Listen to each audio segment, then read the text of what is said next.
Nëse kjo histori ju prek zemrën, nëse besoni te fuqia e dashurisë dhe bamirësisë, lini një koment poshtë dhe më tregoni, çfarë do të bënit ju në vendin e Dritanit?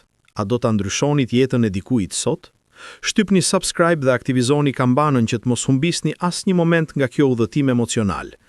Tani, le të fillojmë. Ishte një mbrëmje e ftohtë nëntori në Tiranë.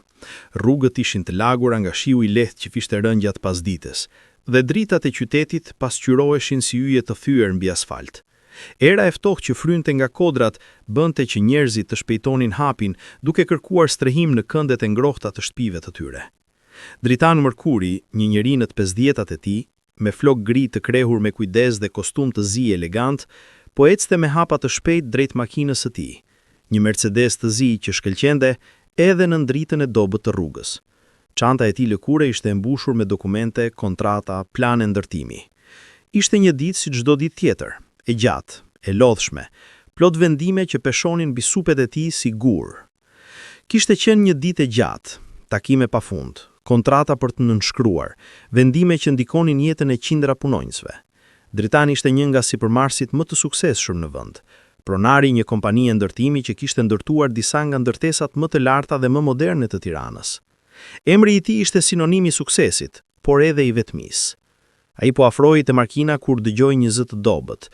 Aq të dobët sa pothuajse u krijua me erën. Ju lutem, vetëm një monedhë. Dritani u ndal. Ktheu kokën dhe pa dy vajza të vogla, të ulura në cep të trotuarit, nën hijen e një druri të vjetër me degë të zhveshura. Ishin binjake, kjo ishte e qartë. Fytyrat e tyre ishin gati identike. Sy të mëdhenj kafe, faqe të skuqura nga i ftohti, flok të zeza të çrregullta që bien mbi shupet e tyre të imta. Rrobat e tyre ishin të grisura, të pista, shumë të mëdha për trupin e tyre të dobët. Një bluzë e vjetër sportive që dikur ishte qenë e bardhë, tani ishte bërë gri nga pluhuri dhe koha. Pantallona të grisura në gjunjë. Një prej tyre mbante në duar një filçan plastik të bosh. Pothuajse vetëm 2 monedha dëgjoheshin duke rrokullisur brenda. Tjetra mbante dorën e motrës, sikur kjo ishte e vetmja gjë që e mbante gjallë. Dritani ndjeu diçka, që nuk e kishte ndjer prej vitesh, një dhimbje të thellë, një ndjenjë që ai shpoi gjoksin. Ai kishte parë shumë njerëz të varfër. Kishte dhënë para për bamirësi, kishte mbështetur fëmijë për shkolla, kishte nënshkruar çeke për organizata humanitare, por kurrë nuk ishte ndalur, kurrë nuk ishte parë në sy. Por tani, këto 2 vajza, ato po e shikonin, jo me kërkesë agresive, por me shpresë të pastër, shpresë që dukej se po shuhej pak më shumë çdo ditë që kalonin atë rrugë. Sa vjeç jeni? Pyeti Dritani u afrua ngadalë. Vajza me filxhanin ngadalë ngriti kokën. Sytë e saj ishin të lodhur, por ende të gjallë. 8 vjeç, zotëri, tha ajo. Zëri i saj ishte i dobët, por i qartë. Motra e saj nuk foli fare, vetëm e shikoi me sy që dukeshin shumë të vjetër për moshën e saj. Sy që kishin parë shumë dhimbje. Ku janë prindrit tuaj? Pyeti Dritan, duke u përkul pak për të qenë në nivelin e tyre. Vajza e parë uli kokën. Duart e saj të vogla u shtrënguan rreth filxhanit. Nuk kemi më. Ato 2 fjalë, kaq të thjeshta, kaq të rënda. Dritani ndjeu si të rrëzoi një mur brenda tij. Pa fjalë, ai nxori portofolin dhe i dha një kartmonedh 5.000. Vajza e mori me duar që dridheshin, jo nga i ftohti, por nga diçka më e thellë. Faleminderit, tha ajo, pothuajse duke qarë. Por Dritani nuk lëvizi. Ai po shikonte fytyrën e vajzave, fytyrë që i kujtuan diçka që kishte humbur prej kohësh. Nuk mund të largohej. Jo këtë herë. Si i keni emrat? Pyeti ai. Unë jam Lule, tha vajza me filxhanin. Ajo është motra ime, Era. Era, vajza tjetër, ngriti kokën për herë të parë. Sytë e saj ishin të mbushur me lot që nuk ishin rënë ende. Lot që dukej sikur ishin mbledhur për ditë, javë, muaj. Ku flini natën? Pyeti Dritani, duke ndjerë se po i dridhej zëri. Lule hezitoi. Shikoi motrën, pastaj tha me zë të ulët. Ndonjëherë te parku, ndonjëherë te porta e kishës, ndonjëherë kur roja nuk na sheh, te hyrja e një pallati. Diçka u thye brenda Dritanit. Një pjesë e shpirtit të tij që kishte qenë ngrirë prej 20 vitesh filloi të shkrihej.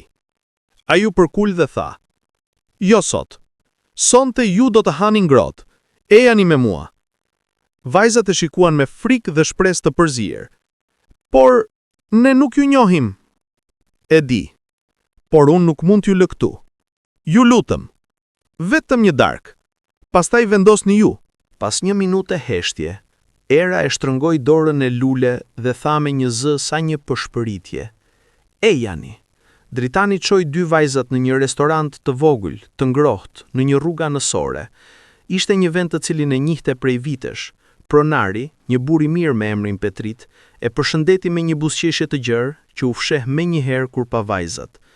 Njerëzit i shikonin me kureshtje, një burr elegant me dy vajza të vogla, të pista, por askush nuk bëri pyetje. Disa shikuan me mëshirë, disa me dyshim, por Dritan nuk i ra ndërmend. Lule dhe Era hëngrin sikur nuk kishin ngrënë prej ditësh. Ndoshta nuk kishin. Ato hëngrin supë, bukë të ngrohtë, mish, patate. Era hëngri me aq shpejtësi sa Lule duhet ta ndalonte. Ngadalë Era, tha Lule butësisht, nuk do të na e marrin, por Era nuk mund të ngadalsonte. Ajo kishte mësuar se kur ke ushqim, e ha shpejt, sepse s'din kur do ta kesh përsëri. Dërsa ato hanin, Dritan pyeti. Si ndodhi? Si mbetet në rrugë? Lule e shikoi motrën, pastaj filloi të fliste me një zë që dridhet. Nëna jon vdiq kur ishim shumë të vogla. E mbaj mend pak, vetëm buzëqeshjen e saj dhe aromën e saj. Ajo ere lehtë me Lule. Era quhej ashtu sepse nëna tha se kur lindi ajo, hyri një erë e pastër në përdritare. Ajo mendoi se ishte shenjë mirë. Era buzëqeshi pak duke dëgjuar këtë. Babai u përpoq, vazhdoi Lule. Punoi shumë, 2 vende pune, ndonjëherë 3. Ai na tregonte për rralla para se të flenim. Na thoshte se një ditë do të kishim përsëri një shtëpi të bukur, një obor me lule, një jetë normale. Por një ditë ai u sëmur. Mjekët thanë se kishte nevojë për operacion, për para, shumë para. Ai shiti gjithçka. Shtëpinë, makinën e vjetër, mobiljet, por nuk mjaftoi. Ai punoi edhe kur ishte i sëmur, derisa një ditë ai nuk u zgjua më. Era filloi të qante heshtur. Lule e përqafur, por edhe ajo kishte lot në sy. Pastaj na morën disa njerëz, një grua me emrin Flutura. Ajo tha se do të kujdesej për ne, por na detyroi të lipnim. Na vithe nëse nuk sillnim para. Na mbante të mbyllura në një dhomë të vogël me fëmijë të tjerë. Kishte edhe djem, të gjithë ishim të friksuar. Një natë kur ajo u deh dhe ra në gjumë, ne ikëm, kështu që tani jemi vetëm. Dritan nuk mund të fliste. Ai vetëm i dëgjoi, dhe brenda tij, diçka filloi të ndryshoj. Diçka që kishte qenë e vdekur për shumë kohë, filloi të rrahte përsëri. Kur dolën nga restoranti, ai nuk i çoi ato te parku. I çoi te shtëpia e tij. Shtëpia e Dritanit ishte një vile madhe në kodrat e Tiranës, me pamje nga qyteti i ndriçuar. Dhomat ishin të mëdha, mobilje të shtrenjta, tavane të larta me llampadare kristali që shkëlqenin si diamante. Në mure vareshin piktura të shtrenjta, disa të blera nga galeritë më të mira në Europë. Por ishte bosh. Jo nga sendet, por nga jeta, nga zëri fëmijëve, nga qeshja, nga dashuria. Kur Lule dhe Era hynë brenda, ato mbetën pa fjalë. Sytë e tyre të mëdhenj shkonin nga një cep në tjetrin, sikur të kishin hyrë në një botë tjetër, një botë që kishin parë vetëm në ëndra. Kjo është shtëpia juaj? Pyeti Era, pothuajse në përshpëritje. Po, tha Dritan, dhe sonte është edhe shtëpia juaj. Do të flini këtu sonte, tha Dritan butësisht. Nesër do të shohim se çfarë mund të bëjmë. Ai i çoi në një dhomë të vogël të mysafirëve, me 2 krevate të bardhë dhe jurgan të buta që dukeshin si re. Pasi u lan dhe ishte hera e parë në javë që Lule dhe Era ndiheshin të pastra dhe veshën rroba të pastra që Dritan kishte kërkuar nga shoferja e tij, Ariana, një grua e mirë në të 60-tat që kishte punuar për familjen e tij prej vitesh, ato ushtrin në krevat. Ato prekën çarçafët me kujdes, sikur të ishin diçka e shenjtë. Lule, tha Era, apo androjmë? Nuk e di, tha Lule, por nëse po, mos më zgjo. Zoti i Dritan? Thiri Lule para se ai të dilte. Po? Pse na ndihmuat? Dritan u ndal. Nuk dinte përgjigjen. Ai po e kërkonte atë përgjigje. Sepse ju e meritoni, tha ai dhe mbylli derën. Atë natë, Dritan nuk fjeti. Ulur në zyrën e tij, me një gotë vere në dorë, ai shikoi fotografi të vjetra, fotografi të një gruaje të bukur me flok kafe, buzëqeshjen më të ngrohtë që kishte parë ndonjëherë. Emri i saj ishte Mirela. Ajo kishte qenë gruaja e tij. Kishin qenë të martuar për 10 vjet. Kishin ndruar për fëmijë. 2 vajza, thoshin ata gjithmonë. 2 vajza që do të ngjintin pemët, do të vizatonin në muret e shtëpisë, do të mbushnin jetën e tyre me gëzim. Por jeta nuk ua kishte dhënë. Kishin provuar gjithçka, mjek, trajtim, lutje, dhe pastaj 20 vjet më parë, një aksident makine ja kishte marrë atë që ai donte më shumë se gjithçka. Një kamion kishte humbur kontrollin në autostradë. Mirela po kthehej nga puna. Ajo vdiq me një herë. Të paktën kjo ishte ajo që i thanë. Dritan shpresonte se kjo ishte e vërtet, shpresonte se ajo nuk ishte vuajtur. Pas asaj, Dritan u zhyt në punë. Ndërtoi një perandori, fitoi miliona, por kur nuk gjeti paqen. Çdo ndërtesë që ngriti, çdo kontratë që nënshkroi, ishte një përpjekje për të mbushur në zbrasti që nuk mund të mbushej me para. Tani, duke dëgjuar frymarrjen e lehtë të 2 vajzave në dhomën tjetër, ai ndjeu diçka që e kishte humbur. Shpresë. Në mëngjes, Dritan u zgjua nga aroma e kafes. Zbriti në kuzhinë dhe pa Arianën duke përgatitur mëngjes. Si janë vajzat? Pyeti ajo. Ende po flen, tha Dritani. Por, Ariana, unë dua të bëj diçka. Ariana e shikoi me kureshtje. Dua t'i mbaj, tha ai. Dua të filloj procesin e birësimit. Ariana lëshoi lugën që mbante në dorë.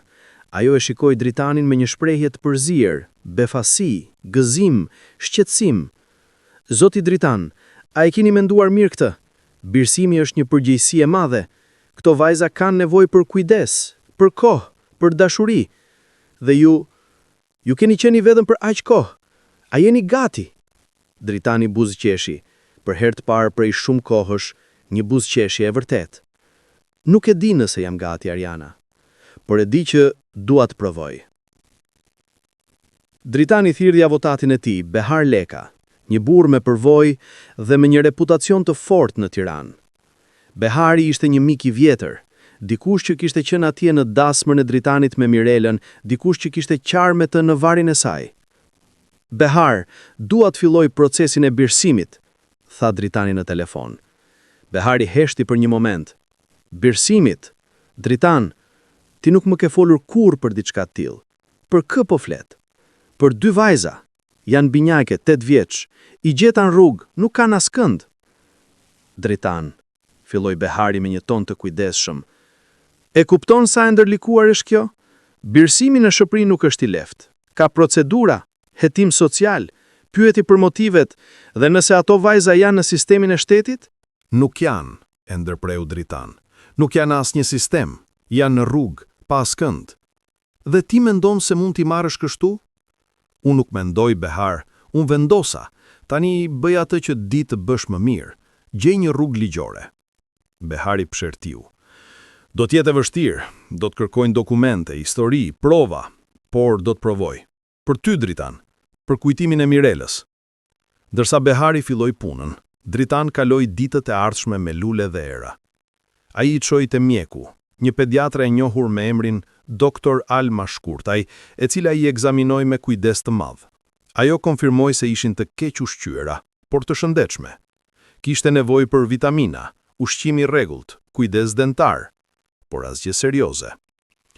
Këto vajza kanë qenë shumë fatlume që ju i gjetët, i tha Dr. Alma Dritanit. Edhe një dimër tjetër në rrugë nuk e di nëse do ta kalonin. Dritan ndjeu një nxehtësi në fyt duke dëgjuar këto fjalë. U bleu rroba të reja, xhinse, bluza, këpucë të rehatshme, pallto dimri. Era zgjodhi një pallto roz me një kapuç me vesh lepuri. Lule zgjodhi një të kuqe. Kur I provuan, ato vrapuan te pasqyra dhe u shikuan me gojë hapur. Ne dukem normale, tha Era. Jo, tha Dritan, ju dukeni të bukura. Por jo të gjithë ishin të lumtur me vendimin e Dritanit. Një javë pas takimit të parë me vajzat, Dritan mori një telefonat nga motra e tij, Elira. Ajo ishte një grua elegante, një gazetare e njohur në Tiranë me një karrierë të suksesshme dhe një reputacion për të qenë drejt për drejt, ndonjëherë edhe shumë e ashpër. Ajo dhe Dritan kishin pasur një marrëdhënie të komplikuar prej vitesh. Dritan, çfarë po dëgjoj? Tha ajo menjëherë pa përshëndetje. Çfarë po dëgjon? Pyeti ai, I mërzitur. Se ti ke marrë në shtëpi 2 vajza nga rruga dhe po flet për birësim, ti e çmendur. Unë jam I qetë, Elira, më I qetë se sa kam qenë prej vitesh. Por ti nuk di asgjë për to. Nga vin, kush janë prindrit e tyre? Mund të jenë pjesë e ndonjë rrjeti kriminal. Nuk janë, tha Dritan me forcë. Janë fëmijë, Elira, fëmijë që kanë humbur gjithçka, dhe unë nuk kam për t'i lënë të humbasin edhe shpresën. Elira heshti për një moment. Pastaj tha me një ton më të butë. Dritan, ti ende po mbash zi për Mirelën. E di, por këto vajza nuk janë zvendësimi I asaj që ke humbur. Nuk po përpiqem t'i zvendësoj askënd, tha Dritan, duke ndjerë se zëri I tij po drithej. Po përpiqem të jetoj përsëri. A e kupton këtë? Dhe mbylli telefonin. Elira nuk ishte e vetmja që kishte shqetësime. Behari erdhi një ditë te shtëpia e Dritanit me një dosje në dorë. Fytyra e tij ishte e rënduar. Shprehja e një njeriu që sjell lajme të këqija. Kam lajme, tha ai. Jo shumë të mira. Thuaj, tha Dritan, duke ftuar që të rinte. Vajzat kanë një histori. E kontrollova nëpër regjistrat. Prindrit e tyre vërtet kanë vdekur. Nëna kur ato ishin 2 vjeç, babai 3 vjet më vonë. Por ka diçka tjetër. Çfarë? Behari hapi dosjen dhe nxori disa dokumente. Pas vdekjes së babait, vajzat u morën nga një grua me emrin Flutura Dervishi. Ajo kishte një shtëpi strehimi, të paligjshme, e përdorte për të eksploatuar fëmijët. Ato lypin dhe ajo merr parat. Disa fëmijë I dërgonte të vidhnin. Vajzat ikën prej saj 2 muaj më parë. Dritan ndjeu një zemrim që e dogji nga brenda. Dhe kjo grua, ende është e lirë dhe e fuqishme, ka lidhje me njerëz të rëndësishëm. Policia nuk ka bërë asgjë, madje disa thonë se e mbrojnë. Ajo paguan. Atëherë ne do të bëjmë diçka. Do të sigurohemi që ajo të mos I prek më këto vajza. Kurrë. Behari e shikoi me shqetësim. Dritan, kjo grua është e rrezikshme. Ajo nuk do t'i lër vajzat pa luftuar. Atëherë do të luftojmë, tha Dritan. 2 ditë më vonë, ndërsa Dritan po luante shah me lule në dhomën e ndenjës, Era po vizatonte në një fletore pranë tyre. Një vizatimi një shtëpie me 3 figura, një burr edhe 2 vajza. Në derë u trokitën me forcë.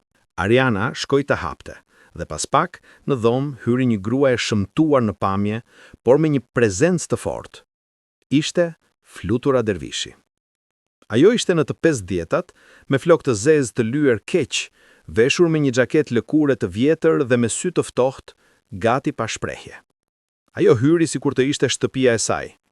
Këtu janë, tha ajo duke I vënë syt mbi Lule dhe Era. Vajzat ngrin. Lule lëshoi topin e shahut që mbante në dorë dhe u kthye në një statuj.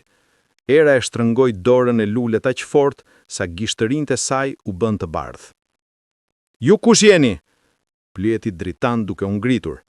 Ai ishte I lartë, më I lartë se Flutura, dhe zëri I tij kishte një ton që bënte njerëzit të heshtin.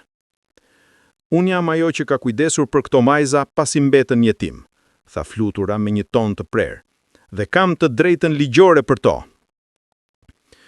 Ju nuk jeni asnjë të drejtë, tha Dritan me zë të qetë por plot kërcënim. Ju I keni eksploatuar, I keni detyruar të lypnin për ju, I keni rrahur. Flutura buzëqeshi, një buzëqeshi e ftohtë pa gëzim. Ku janë provat, zotëri milioner? Vajzat nuk do të flasin kundër meje. E din çfarë do të ndodhë nëse e bëjnë. Ajo I shikoi vajzat. Apo jo vajza? Lule dhe Era po dridheshin. Era kishte filluar të qante heshtur. Dritan bëri një hap përpara. Dëgjoni mirë zonjë Dervishi, unë nuk e di me kë jeni miqësuar as sa para keni dhënë për të mbrojtur, por unë ju premtoj këtë. Nëse provoni t'u afroheni përsëri pranë këtyre vajzave, do t'ju shkatroj. Do ta ekspozoj gjithçka që keni bërë dhe do të sigurohem që të mos shihni më dritën e diellit jashtë një qelie. Flutura e shikoi me një vështrim të ashpër. Për një moment kishte një luftë heshtjeje midis tyre. Ju po bëni një gabim të madh, tha ajo. Këto vajza janë të mijat dhe do t'i marr mbrapsht. Kjo është vetëm fillimi. Dhe doli. Atë natë, Lule dhe Era nuk mund të flinin. Era po qante heshtur dhe Lule po përpiqej ta qetësonte, por edhe ajo ishte e trembur. Dritan erdhi në dhomën e tyre dhe u ul pranë krevatit. Dëgjoni, tha i butësisht. Ajo grua nuk do t'ju prek më. Ju jeni të sigurt këtu. Por ajo tha, filloi Lule me një zë që dridhet. Nuk ka rëndësi çfarë tha, e ndërpreu Dritan. Unë do t'ju mbroj, dhe ju premtoj, ju do t'i keni një familje, një shtëpi, një jetë të mirë. Era e shikoi për herë të parë me besim. Ju jeni si baba jon? Pyetja ajo me një zë të vogi. Dritan ndjeu se po i mbushën syt me lot. Ai i shtrëngoi duart e tyre. Po, tha ai. Nëse ju dëshironi, unë do t'jem. Dhe për herë të parë në 20 vjet, Dritan mërkuri, qau. Javët e ardhshme ishin një betejë e vërtet. Flutura Drëvishi nuk u dorëzua. Ajo paraqiti kërkesë në gjykat, duke pretenduar se ajo kishte pasur kujdesin ligjor të vajzave, megjithse asnjë dokument nuk e provonte këtë. Ajo kishte avokat të mirë, një burr me emrin Artan Zogaj, i njohur për të fituar raste të vështira me metoda jo gjithmonë etike. Dhe siç e kishte thënë Behari, disa zyrtar në xhepat e saj. Por Dritan nuk ishte një burr që dorëzoi lehtë. Ai kontraktoi hetuesit më të mirë privat për të mbledhur prova, një ekip nga një agjenci në Greqi që kishte punuar në raste ndërkombëtare. Ata filluan të gërmonin. Brenda 2 javësh, ata gjetën ish fëmijë që kishin qenë nën kujdesin e fluturës, tashmë të rritur, por të gatshëm të dëshmonin. Një djalë me emrin Ardit, tani 25 vjeç, punonte si kamarier në një restorant në Durrës. Ai u tremb në fillim, por kur Behari i shpjegoi se kishte mbrojtje ligjore, ai pranoi të fliste. Ajo grua më mori kur isha 7 vjeç, tha Arditi me një zë të lodhur. Prindrit e mi kishin vdekur në një përmbytje. Asnjë i afërt nuk më donte. Flutura erdhi dhe tha se do të më jepte një shtëpi, ushqim, shkollë, por ishte gënjeshtër. Ajo na mbante në një bodrum të errët, na jepte bukë të thekur dhe ujë, na detyronte të lypnim nga mëngjesi deri në mbrëmje. Nëse nuk sjellim të paktën 5000 lekë, na rrithe me rrip.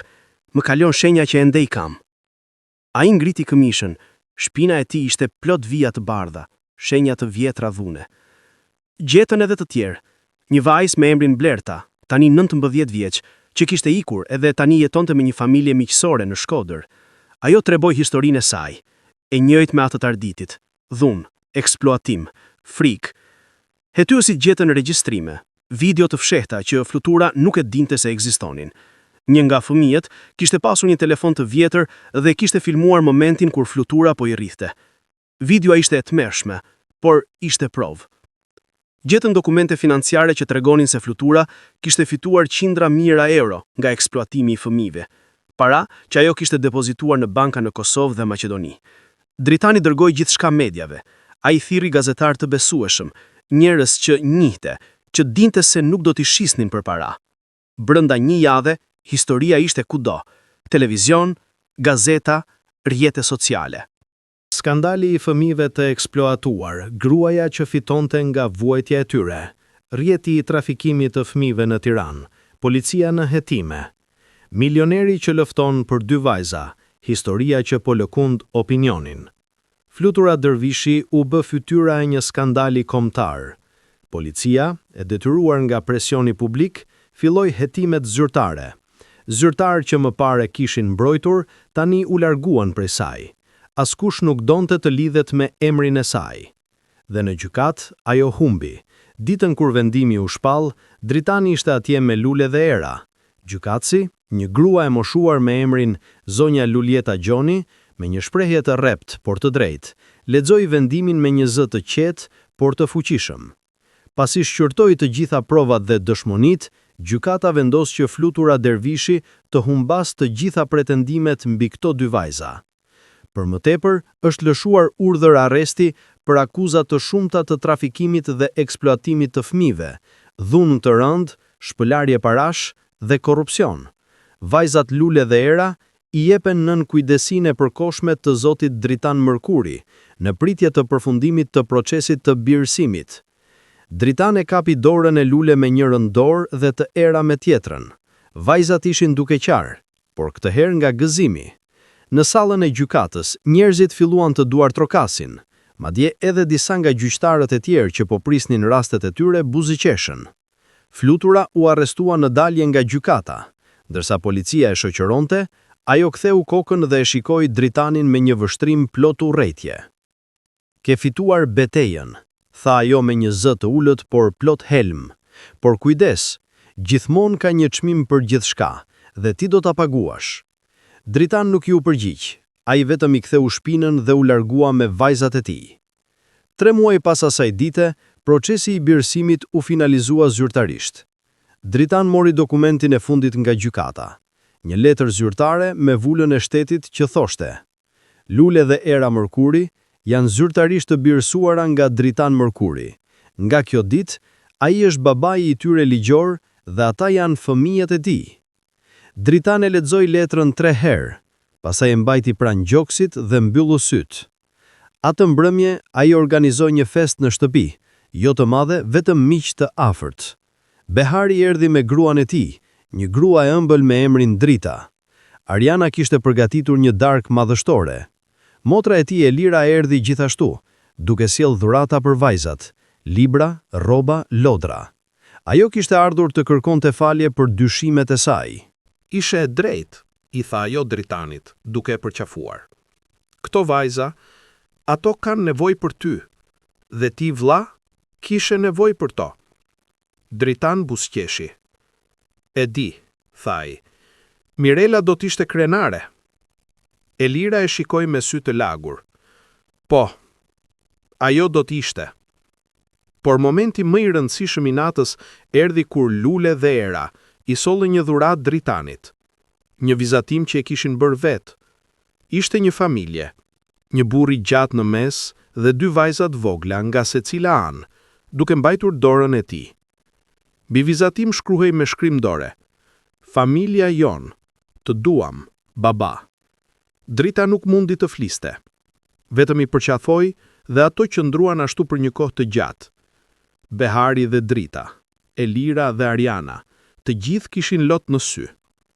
Unë nuk e meritoj këtë, tha Dritan, duke qarë. Jo, tha Lule, ju e meritoni më shumë se kushdo tjetër. Në muaj që pasuan, Dritan u ndryshoi plotësisht. Ai që dikur punonte 15 orë në ditë, tani linte punën në 5 pasdite për t'u kthyer në shtëpi me Lule dhe Era. Ai mësoi si të gatonte mëngjesin, fillimisht me ndihmën e Arianës, pastaj vetë. Bleu libra për se si të jesh prind, mësoi si të ndihmonte me detyrat e shkollës, si të lexonte përralla para gjumit, si të dëgjonte kur vajzat kishin nevojë të flasin. Vajzat filluan shkollën, një shkollë private ku ishin të dashura nga të gjithë. Lule ishte e shkëlqyer në matematikë dhe shkenca. Ajo kishte një kuriozitet natyror për se si funksiononte bota. Era kishte një talent të jashtëzakonshëm për vizatim dhe art. Mësueset thonin se ajo kishte një vizion unik, aftësinë për të parë bukurinë edhe në gjërat më të thjeshta. Dritan nuk mund të ishte më krenar, por jo gjithçka ishte e thjeshtë. Kishte momente të vështira. Një natë, 6 muaj pasi vajzat kishin ardhur në jetën e tij, Dritan u zgjua nga një përshpëritje. Shkoi në dhomën e tyre dhe pas se Era ishte zgjuar, e ulur në krevat, duke shikuar nga dritarja. Hëna e plot ndriçonte fytyrën e saj. Një fytyrë e re, plot shqetësim. Era, çfarë ndodhi? Pyeti ai duke hyrë brenda. Era u kthye dhe e shikoi atë. Sytë e saj ishin të kuq. Unë nuk e di nëse meritohem, tha ajo me një zë të thyeshëm. Të meritohesh për çfarë? Pyeti Dritan duke unur pranë saj. Për gjithë këtë, për ju, për këtë shtëpi, për dashurinë që na jepni. Ajo e ul kokën. Ndonjëherë mendoj çfarë do të kishte ndodhur nëse nuk do të kishit ndaluar atë ditë, nëse do të kishit vazhduar, Ne do të kishim vdekur në rrugë dhe ju do të kishit vazhduar jetën tuaj, normale, pa ne. Dritane përqafoi aq fort sa ajo i vjeu se nuk do të rrëzohej më kurrë. Dëgjo mirë, tha ai me një zë që dridhet. Ju e meritoni gjithçka që keni, dhe më shumë. Ju jeni të forta, të mençura, plot dashuri, dhe unë jam aq fatlum që jeni në jetën time sa ndonjëherë mendoj se unë nuk e meritoj ju. Era e shikoi me çudi. Vërtet? Vërtet, tha Dritan. Ju më shpëtuat hera. Ju dhe Lule. Para se të takoja ju, unë isha thjesht një burr që punonte dhe priste të vdiste. Kisha para, pushtet, sukses. Por nuk kisha asgjë që të më bënte të ndihesha gjallë. Tani jetoj. Për herë të parë në 20 vjet, unë jetoj. Era buzëqeshi nëpërmjet lodhve dhe e përqafoi me gjithë forcën e saj të vogël. Në mëngjes, Lule vuri re se Era kishte sytë të kuq. Çfarë ndodhi? Pyeti ajo me shqetësim. Asgjë, tha Era, duke buzëqeshur. Vetëm bisedova me baban. Lule buzëqeshi gjithashtu. Ai është babai më i mirë në botë apo jo? Po, ai është. Një vit pas birësimit, Dritan mori një letër të pazakontë në postë. Ishte nga një grua me emrin Arieta Duka, e cila pretendonte se kishte qenë shoqja më e mirë e nënës së Luleve Era. Të dashur zoti Dritan, shkruhej në letër me një dorëshkrim të bukur të kujdesshëm. Jam një grua e thjeshtë nga një fshat i vogël pranë Krujës. Kam dëgjuar për historinë tuaj me vajzat, është në të gjitha gazetat dhe televizionet, dhe u kënaqja shumë kur mësova se ato janë të sigurta dhe të dashura. Nëna e tyre, Lindita, ishte shoqja ime më e mirë në fëmijëri. Ishim si motra. Kur ajo vdiq, unë isha larg vendit, punoja si infermiere në Gjermani dhe nuk munda të bëja asgjë për vajzat. Kur u ktheva dhe pyeta për to, më thanë se ishin në një shtëpi strehimi. Provova t'i gjej, por nuk munda. Tani dëshiroj t'i takoj, nëse ju lejoni, dhe t'u tregoj diçka për nënën e tyre, sepse ato meritojmë ta dinë se sa shumë u dashuronte ajo. Dritani a lexoi letrën vajzave. Ato qartë ishin të emocionuara, por edhe të friksuara. Çfarë nëse ajo nuk është ajo që thotë se është? Pyeti Lule me shqetësim. Do ta kontrollojmë, tha Dritan. Do të kërkojmë që Behari ta hetoj. Nuk do të rrezikojmë asgjë. Behari dhe ekipi i tij hetuan Arieta Duka për 2 javë. Ata gjetën se ajo vërtet kishte qenë shoqja e Lindita Gashi, nëna e vajzave. Kishte fotografi, letra, dëshmi. Ajo kishte punuar si infermiere në Gjermani për 10 vjet dhe ishte kthyer në Shqipëri vetëm 2 vjet më parë. Nuk kishte lidhje me fluturën ose me njerëz të dyshimt. Ishte e pastër. Është e sigurt, tha Behari. Mund ta takoni. Një javë më vonë, Arieta erdhi në shtëpinë e Dritanit. Ajo ishte një grua e thjeshtë, në të 40-tat, me flok kafe të lidhur pas, sy të ngrohtë kafe dhe një buzëqeshje që i bëri vajzat të ndjeshin rehat menjëherë. Ajo solli një kuti të vogël të drurit të vjetër, e gdhendur me lule dhe gjethe. Brenda kishte fotografi të vjetra, të gjitha me nënën e vajzave, Lindita. Në to, Lindita ishte e bukur dhe e lumtur, me flok të gjatë të zinj dhe sy që shkëlqenin me dashuri. Kjo ishte nëna juaj, tha Arieta, duke u dhënë fotografit.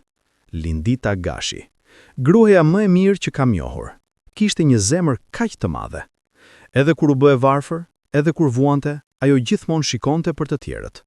Kur erdhi në spital për herë të parë, shtatzën me ju, ajo ishte aq e lumtur, më tha.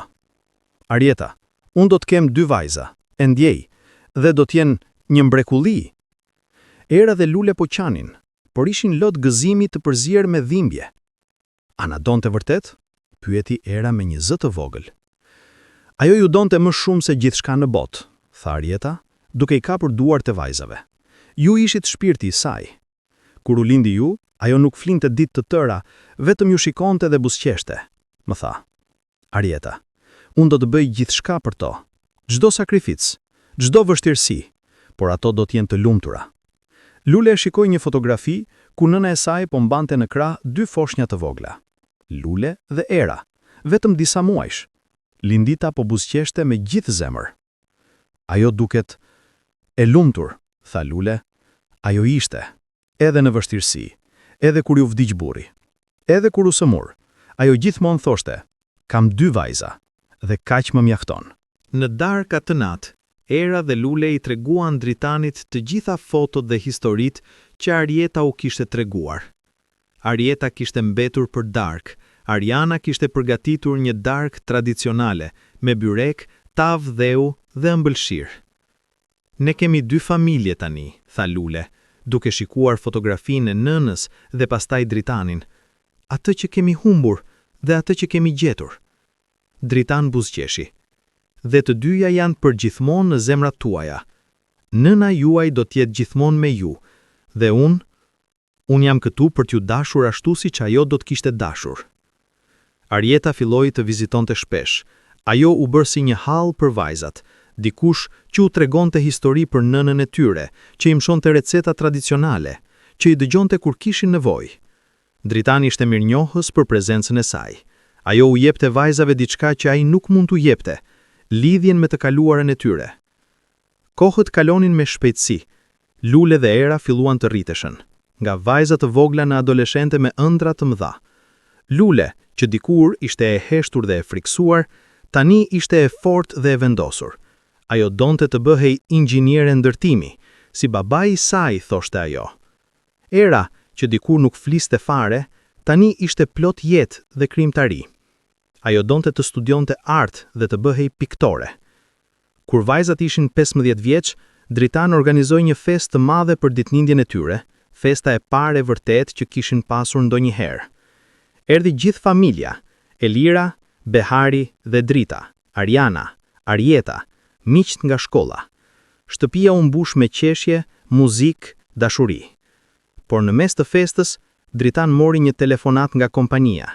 Kishte një problem të madh, një projekt i rëndësishëm, një kompleks banimi që do të ndërtohej në Vlorë, kishte hasur vështirësi. Kontraktorët kishin dalë, investitorët kishin tërhequr para. Kompania rrezikonte të humbas miliona euro. Dritan u shqetësua, por nuk donte të prishte festën. U kthye dhe vazhdoi të buzëqeshi. Por vajzat e vunë re. Lule, gjithmonë e vëmendshme, e tërhoqi mënjan.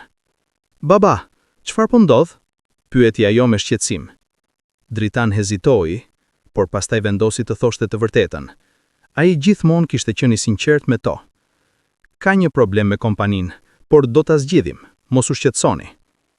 Lule e shikoi me një shprehje serioze, një shprehje që e bëri atë të dukej më e vjetër se 15 vjeç. "Ne do ta zgjidhim bashk," tha ajo.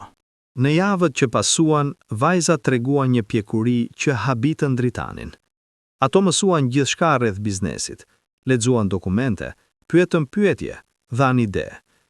Lule propozoi një plan ristrukturimi që Beharin dhe Dritanin i la pa fjalë. Ajo kishte studiuar situatën më mirë se çdo konsulent i paguar.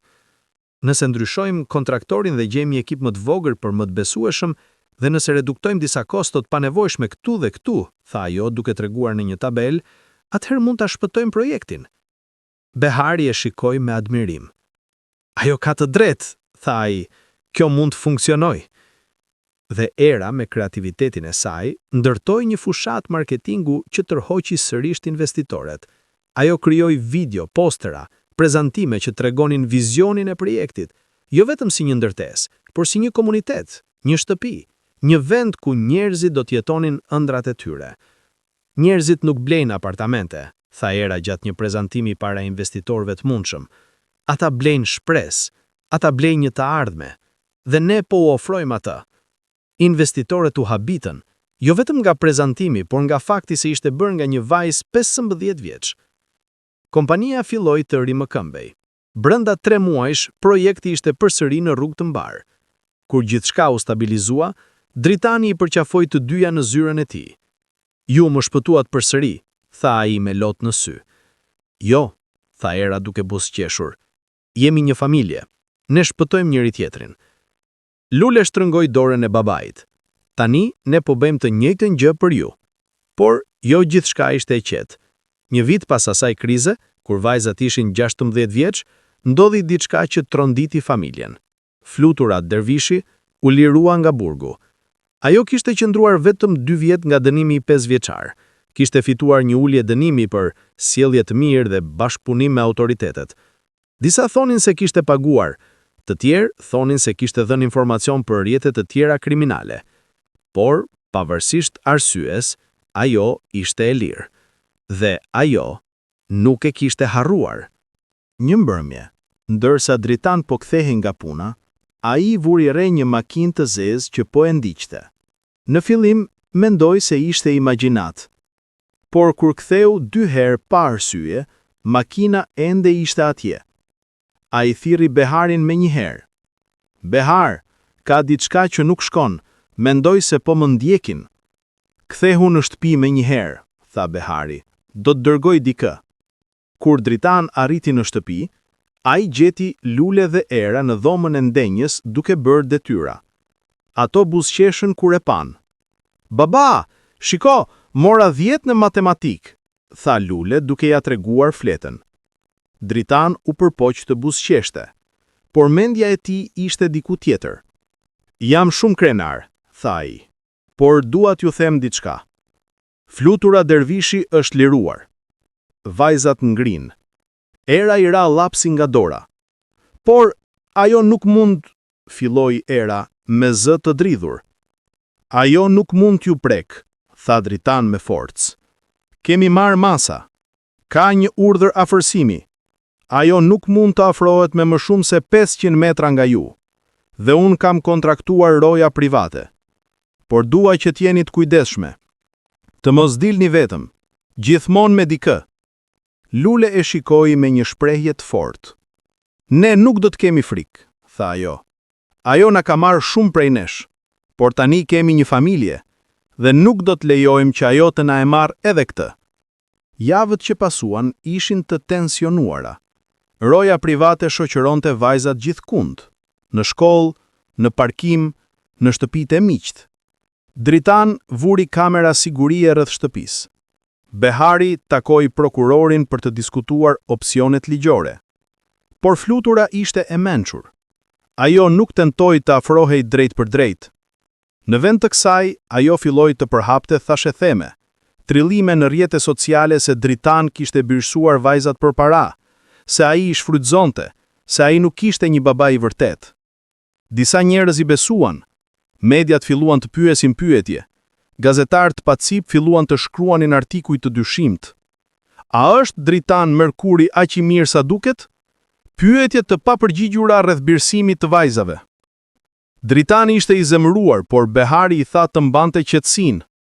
Kjo është ajo që ajo dëshiron, të bëjë të humbasësh kontrollin, mos i jep kënaqësinë. Por situata mori një kthes të rrezikshme një mbrëmje kur Era ishte duke dalë nga shkolla. Roja ishte vënuar 5 minuta, kishte qenë duke parkuar makinën, dhe Era kishte pritur në portën e shkollës me një mik. Një makinë u afrua, dritarja ul, dhe Era pa fytyrën e Flutura Dervishit. Era, tha Flutura me një zë të butë, gati maternal, por sytë e saj ishin të ftohtë. Sa ke rritur, duke me bukur. Era ngriti, zemra i rrahte aq fort sa mendoi se do të shpërthente. Mos u frikso, tha Flutura. Nuk dua të të bëj keq, vetëm dua të të kujtaj diçka. Familja e vërtet nuk largohet kurrë, dhe unë jam pjesë e skaluar e sate, pavarësisht nga ajo që thua. Do të kthehem, gjithmonë. Dhe makina u largua. Era ra në gjunjë dhe filloi të qante. Miku i saj thirri me një herë Rojën, i cili thirri Dritanin. Kur Dritan arriti, ai e gjeti Era duke u dridhur. Ai e përqafoi aq fort sa ajo nuk mund të merrte frymë. Asgjë nuk do të ndodh, tha ai. Asgjë. Por Era nuk mund të fliste. Ajo vetëm qante. Atë natë, Dritan thirri një mbledhje me Behari, me avokatin e tij penal dhe me kryeinspektorin e policisë së Tiranës, një burr me emrin Arben Dalipi, që e njihte prej vitesh. Ajo e ka shkelur urdhrin e afërsimit, tha Dritan me forcë. Duaj që të arrestohet me një herë. Kryeinspektori pështërtiu. Dritan e kuptoi, por pa prova, pa kamera, pa dëshmitar të tjerë, është fjala e Erës kundër saj. Dhe Flutura ka një avokat që do të thotë se Era po trillon. Atëherë gjej prova. Unë nuk do të pres derisa ajo të bëjë diçka më të keqe. Behari kishte një ide. Ai kontraktoi një detektiv privat për ta ndjekur Fluturën 24 orë në ditë. Brenda një jave ata gjetën diçka. Flutura po takohej me një grup njerëzish që kishin lidhje me trafikun e drogës dhe kriminalitetin e organizuar. Ajo po përpiqej të rinjtëptonte rrjetin e saj. Policia organizoi një operacion, dhe një natë, Flutura dhe 5 antarë të grupit të saj u arrestuan në një rast flagrant me drogë dhe armë. Kësaj here, nuk do të kishte lëshim. Kësaj here, ajo do të merrte 10 vjet.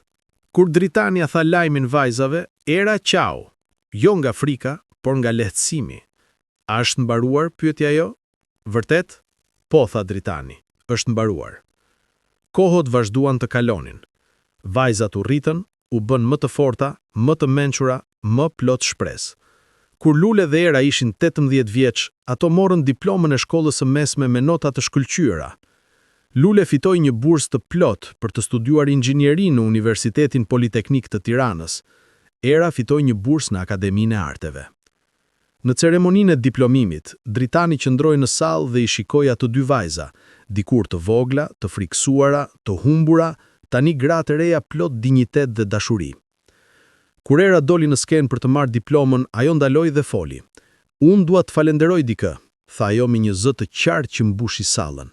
Babain tim, Dritan Mërkuri. Dikush që nuk ishte detyruar të ndalonte atë ditë në rrugë, dikush që mund të kishte vazhduar jetën e tij pa ne, por ai nuk e bëri. Ai na dha një jetë të re, ai na dha dashuri, dhe për këtë unë dhe motra ime do të jemi përgjithmonë mirënjohëse. Gjithë salla filloi të duartrokas, Dritani qante, por këtë herë ishim lot gëzimi. Vitet që pasuan ishin plot gëzim dhe sfida, si çdo familje normale. Lule u bë një inxhiniere e shkëlqyer, diplomoi me nderime dhe filloi të punonte në kompaninë e babait. Ajo solli ide të reja, projekte moderne, mendimi inovativ. Brenda 5 vitesh, ajo u bë drejtore e departamentit të dizajnimit. Era hapi një galeri arti në qendër të Tiranës, me emrin Shpresa e Re.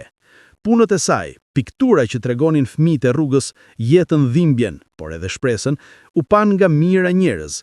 Ajo u bë një nga artistët më të njohura të vendit. Dritani ishte krenar më tepër se sa mund të shprehte me fjalë. Por përveç suksesit profesional, kishte edhe momente familjare. Elira u bë gjyshja e zgjedhur. Ajo kalonte orë duke luajtur me vajzat, duke treguar histori, duke i konsideruar si vajzat që ajo nuk kishte patur kurrë. Ariana u pensionua, por vazhdoi të vinte çdo fundjavë për darkë. Arieta mbeti një pjesë e rëndësishme e jetës së vajzave.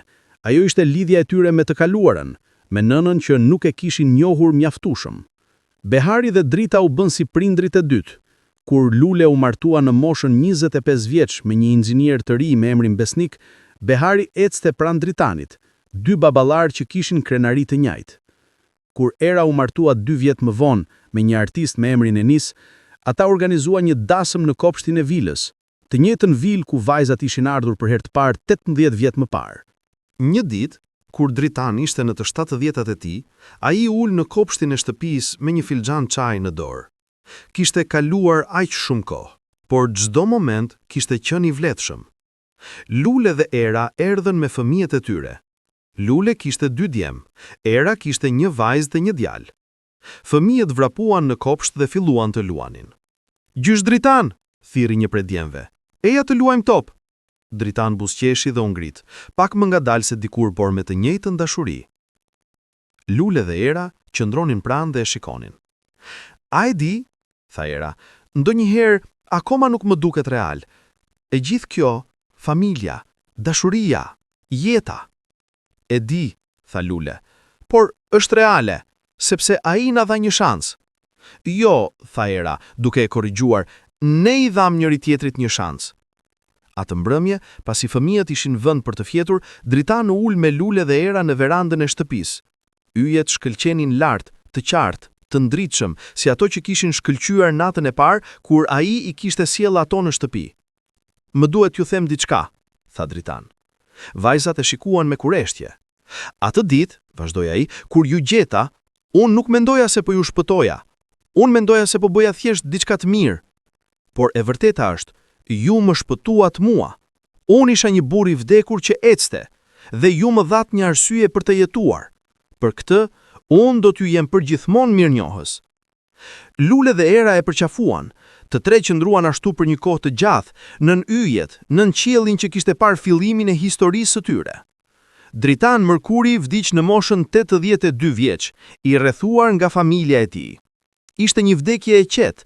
Ai thjesht nuk u zgjua një mëngjes, por fytyra e tij kishte një buzëqeshje. Në funeral, mijëra njerëz erdhën, punonjësit e kompanisë, njerëzit që ai kishte ndihmuar, fëmijët që kishte mbështetur, por në rreshtin e parë, Lule dhe Era qëndronin me fëmijët e tyre.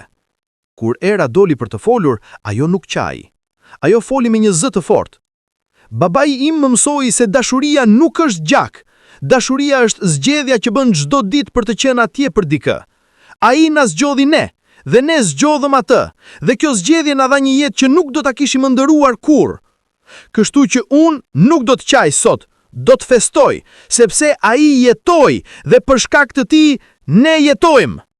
Vite më vonë, Lule dhe Era krijuan një fondacion bamirës me emrin Fondacioni Dritan Mërkuri, shpresa për fëmijët. Ata ndërtonin shtëpi strehimi, jepnin bursa, ndihmuan mijëra fëmijë që kishin përjetuar të njëjtën dhimbje që ato kishin përjetuar dikur. Në hyrje të çdo shtëpie strehimi, kishte një pllak me një citat nga Dritan Mërkuri: Dashuria nuk është ajo që na jepet, është ajo që zgjedhim të japim. Sot, 25 vjet pasi Dritan ndaloi në atë rrugë të ftohtë nëntori, Lule dhe Era qëndrojnë në të njëjtin vend. Trotuarin ku dikur ato qëndronin duke kërkuar lëmosh. Ato sjellin lule, trëndafila të kuq dhe të bardhë, dhe i vendosin atje, si një kujtim. Kujtoheni atë natë? Pyet Era. Çdo natë, thot Lule, ishte fillimi i gjithçkaje. Fëmijët e tyre, tani të rritur, qëndrojnë pranë. Ata nuk e dinë se si ishte jeta e nënave të tyre dikur, por din historinë. Ata e dinë se si baba i madh, gjyshi që nuk e takuan kurrë, u dha nënave të tyre një jetë. Gjyshi Dritan ishte hero, pyet një prej nipave. Era buzëqesh. Jo, thot ajo. A ishte diçka më e mirë, a ishte një baba. Në jetë, shpëtimi nuk vjen vetëm nga ajo që marrim, por nga ajo që japim. Dashuria mund të shpëtojë një jetë, ose 3, ose mijëra. Dritan Mërkuri nuk ishte një hero. Ishte thjesht një njeri që ndaloi, që pa, që deshi. Dhe kjo është historia më e madhe që mund të jetosh. Tani, ju e keni dëgjuar historinë e plot. A u prek zemra juaj? A do ndalenit ju, sikur Dritan? Lini një koment poshtë dhe më tregoni çfarë do të bënit ju. Shtypni subscribe dhe ndani këtë histori, që edhe dikush tjetër të frymëzohet sot. Faleminderit që ishit këtu. Kjo është më shumë se një histori. Është një kujtesë se gjithmonë mund të ndryshojmë jetën e dikujt. Gjithmonë. Shihemi në videon tjetër.